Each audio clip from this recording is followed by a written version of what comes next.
Welcome to Overcome Yourself, the podcast, where we rewrite stories, shift mindsets, and make dreams come true. I'm your host, Nicole. Let's get into today's episode. Hello, and welcome back to the next episode of Overcome Yourself, the podcast. As you know, my name is Nicole, and I'm so excited to be here today with Christian. And Christian is an author, a prominent author. You've won some awards for your books, but you came here, you immigrated here, like my mom did from Cuba. You didn't speak a word of English, just like me, until I got to school that I learned English. And now you've written a book that even Gloria Stefan, is quoted as having read it and called it a balm for the soul, if I'm not mistaken. So please take it away, Christian. We want to hear all about your journey. So please let us know a little bit about who you are and who you now help. Yeah, thanks for having me on the show, Nicole. And yeah, it was quite an honor to have our fellow Cuban American Gloria Estefan give such an amazing testimonial for the book. It just made the whole That is experience. incredible. It just took it to Yeah. a whole other level. I'm so grateful for that. Um, so yeah, like you say, I came over when I was a kid. I was 10 years old. Um, and I'm really grateful for having had that experience of having been raised in a communist country for the first 10 years of my life. For one thing, we had a TV, but there was nothing really worth watching in terms of programming. So we grew up reading, and that's made such a difference. Like really gave me an advantage in school. It developed this whole lifelong love affair with books and words. So I'm really grateful for that. And we also grew up inventing, creating our own games, for which I'm also really grateful. Like my heart breaks when I see my, kids these days, my nieces and nephews, with their head, buried into a screen, not spending time outdoors we grew up outdoors and playing outside, and it's a different world. So that's kind of sad for me. Um, yeah, writing was always, and I never thought I'd write books.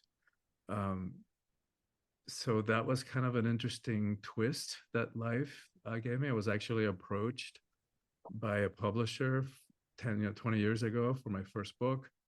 And I had a simultaneous yes, yikes situation because I'm basically introverted. I never had the goals of being in the public eye or writing books. And in fact, it was quite I was so resistant to writing a book because of that underlying fear of being in the public eye that I missed my first deadline when the publisher approached me. And they gave me a year and a half to write the book, and I missed it. And at that point, I was like, all right, well, now I really have to finish the book. They extended it another 9 months.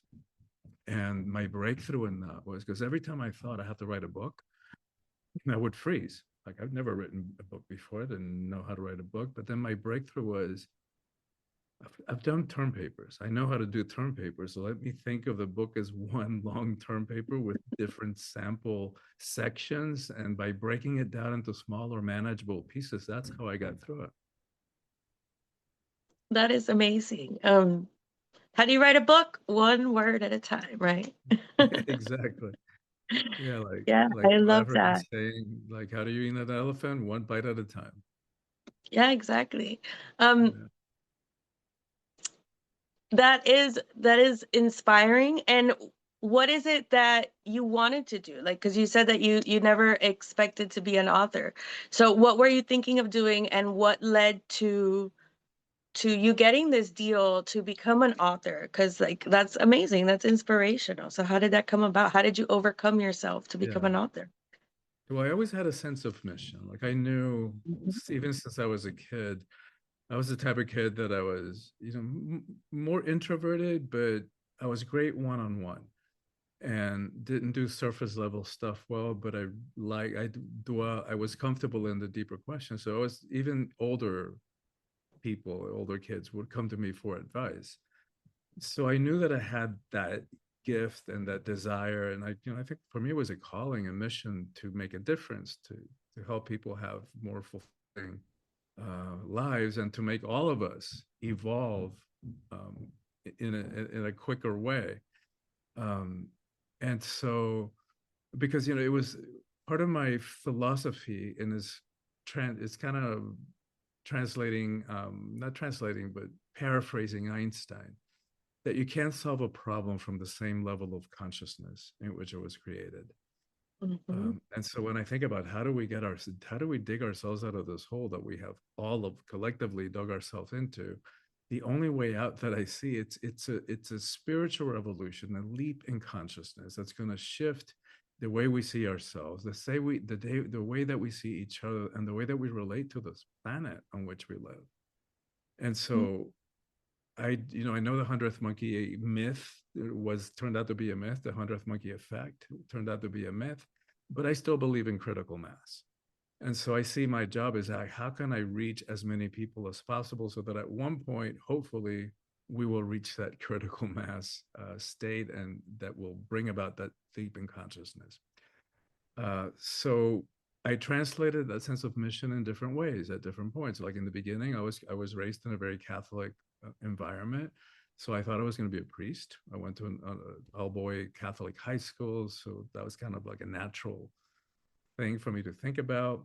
And I think Mm-hmm. there was partly a legitimate calling, legitimate vocation. I still kind of play a priestly role, even though I'm not ordained by anyone or any organization. In my spiritual work and retreats and workshops and coaching, I do kind of play a priestly role in the sense of helping people connect to their authentic selves and to their connection to the sacred, however they experience and translate that. But then I realized that organization, that structure, didn't have enough room for me as a gay man. So then I thought, all right, my dad was a psychiatrist. It was natural for me I was on a track to get a PhD in psychology, but then realized, at least then when I was going to college, they totally neglected the spiritual aspect of being human. And like, for me, how can you do that? How can you help people if you're completely rejecting or ignoring a whole side of being human? So what I do now is kind of a blend of psychological and spiritual teachings. What really shifted things for me was discovering breath work, which is this healing modality that I've been doing it for over 30 years now all over the world, and I've yet to come across anything that heals past trauma, psychological and emotional trauma, as quickly and as effectively as that does. So it's a kind of a combination of hybrid coaching with, of course, I weave in my psychological background, including my spiritual research and experiences. I spent 5 years in an ashram, so I learned a lot about and different spiritual practices from the East. So I combine East and West psychology, spirituality, and it works. It's a really powerful blend of practices and teachings and systems that are really profoundly transformational. That's beautiful. Breath is life. And Mm-hmm. like even if you want to talk, because you mentioned you were Catholic, if we look at even the creation story, right? Like Adam came to life when breath entered him, when God's breath entered him. And so there is something uniquely powerful and uniquely beautiful about breath work. In that it's just it's life, right? Like that's that's how we're Yeah, alive, right?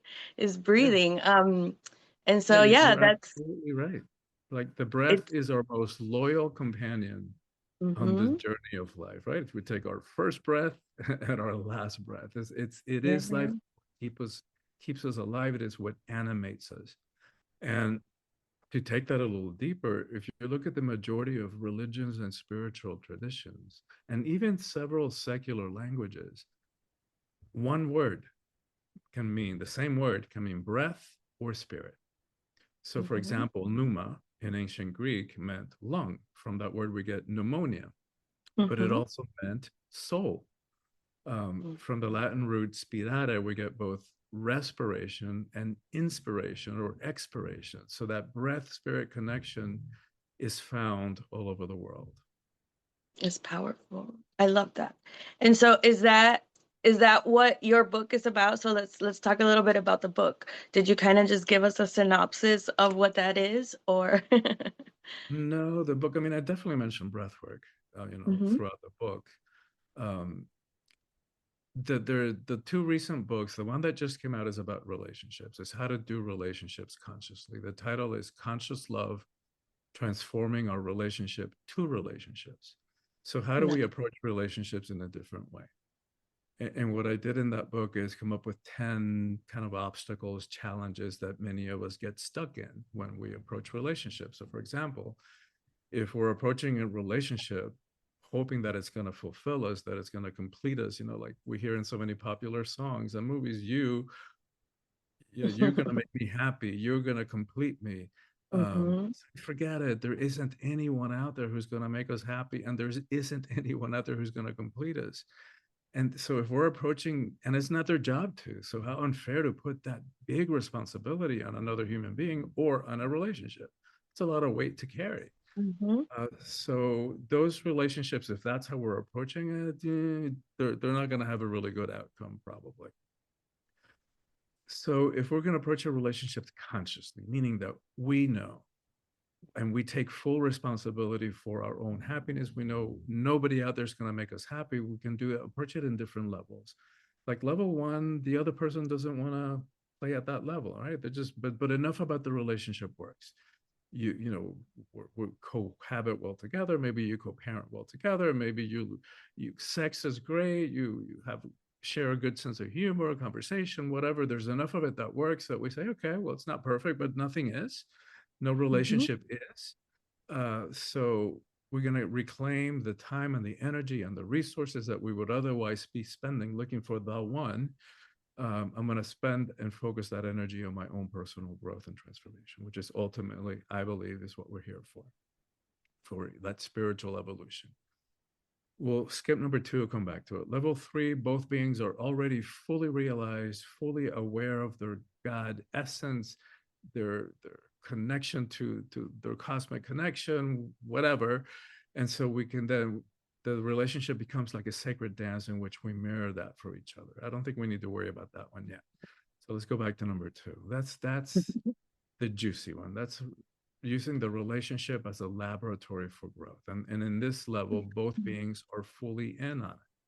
So both partners are using that container of the relationship to speed up our process of growth and transformation. So rather than what most of us do is like, somebody does something that's hurtful, then we figure it out and we're going to get them back, and we figure out one of their buttons and we push one of their buttons in return. And then the relationship becomes kind of like a struggle, right? You Hmm.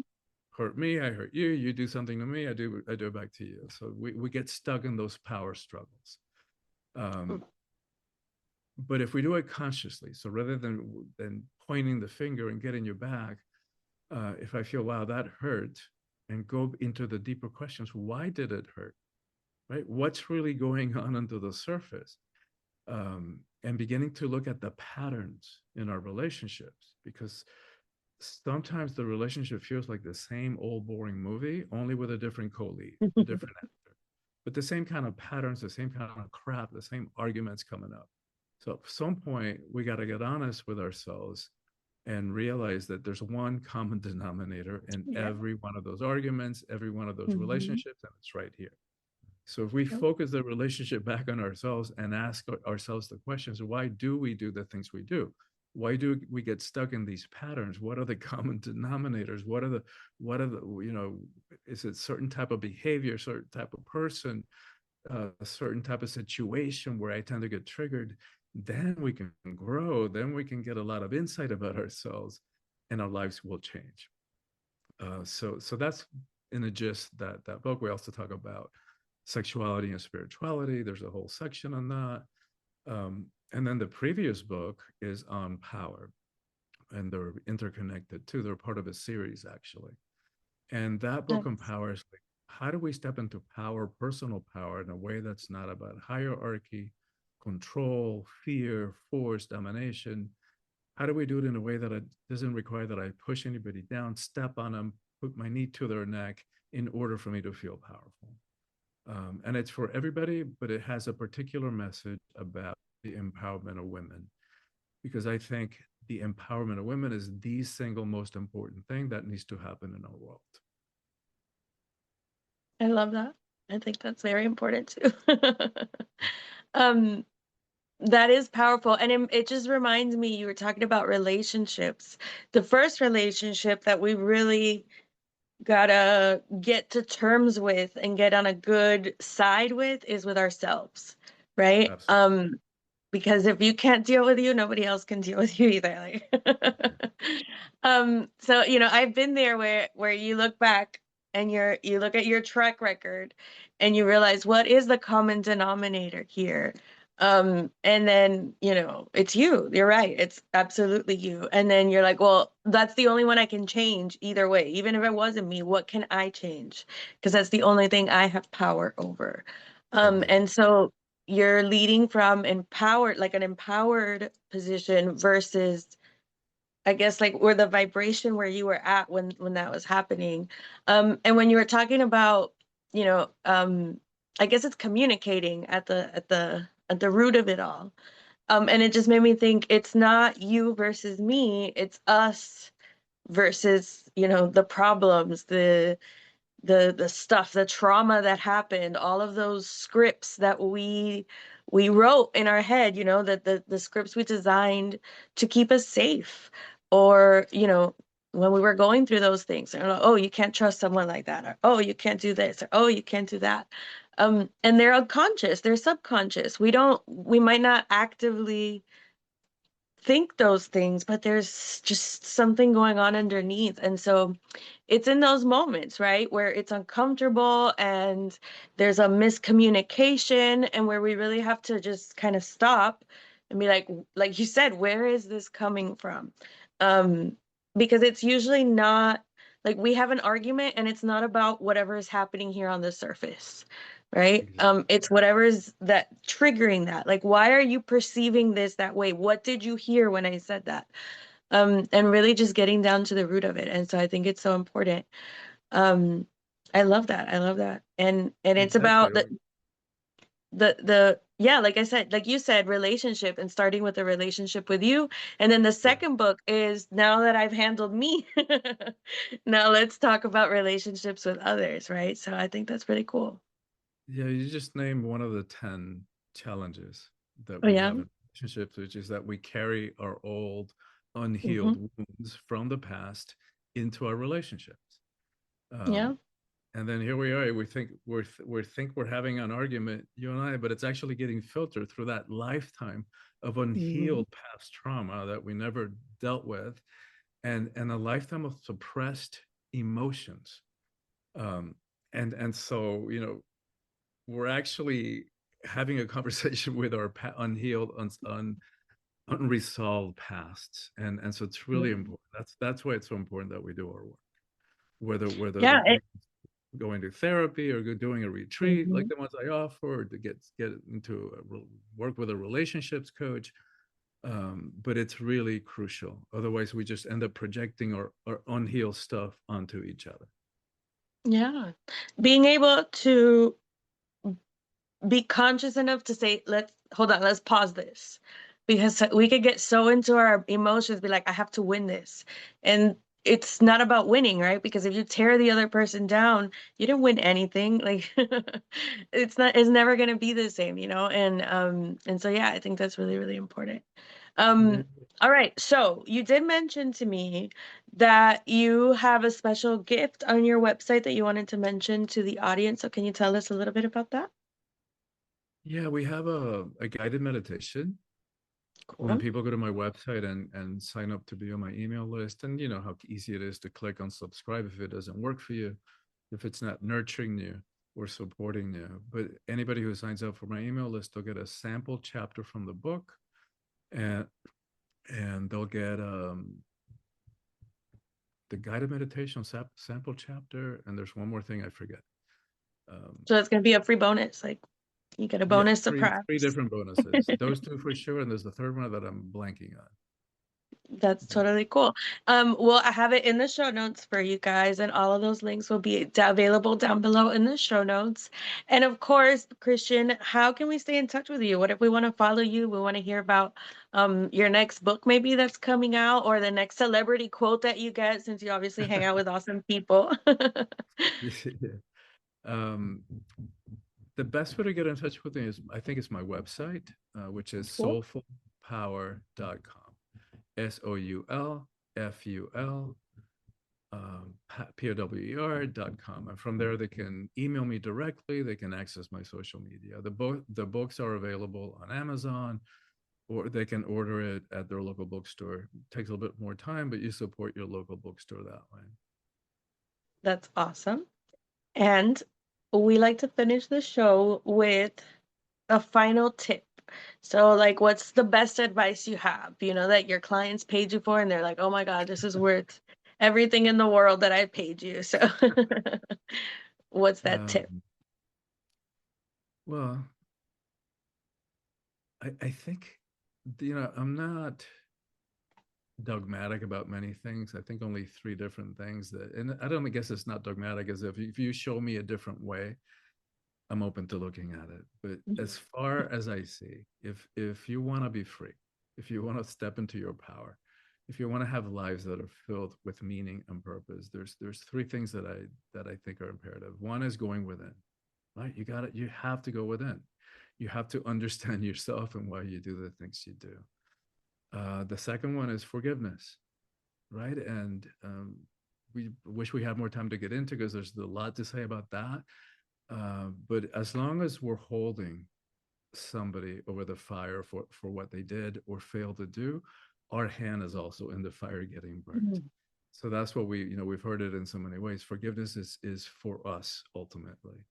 And then the third one, which is again a huge conversation, but it's tearing up the victim card, letting go of that poor me, woe is me. Because again, as long as we're holding whatever somebody did or failed to do, responsible for our happiness, for our state of being, we just gave our power away. And sometimes even to a perpetrator.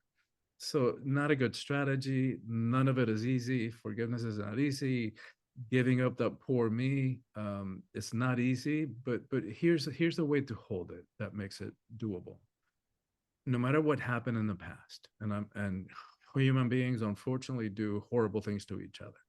But no matter what happened in the past, and I'm really sorry about whatever it is who's listening to this or is had to deal with. No matter what happened in the past, no matter what happens going forward, we can always choose how we show up in response to them. And just framing it in that way and bringing that word choice in there pops us out of that victim mindset and consciousness. And it's an empowering thing to be able to do that. Otherwise, we just keep on giving our power away.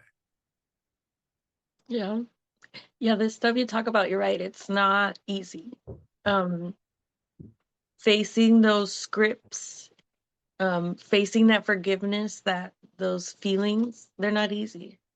But if you take it one step at a time, just like writing a book, one word at a time, you'll get through it. And I think we can say, looking back on the other side of some of those things, that it's definitely worth it. And so stick with it and, embrace the suck, cry the tears, but get through it. Don't stay there, because there's better waiting on the other side. So for I love sure. that. It's so worth it. So worth it. Amazing. Thank you so much, Christian. This has been awesome. And maybe we could talk about having you back, and we can do a whole episode on forgiveness, because that would be really cool too. So we'll talk about that soon. And thank you guys for joining us. And we will catch you next time on the next episode of Overcome Yourself. And stay tuned. Check out if Christian will be back for another episode soon. Bye.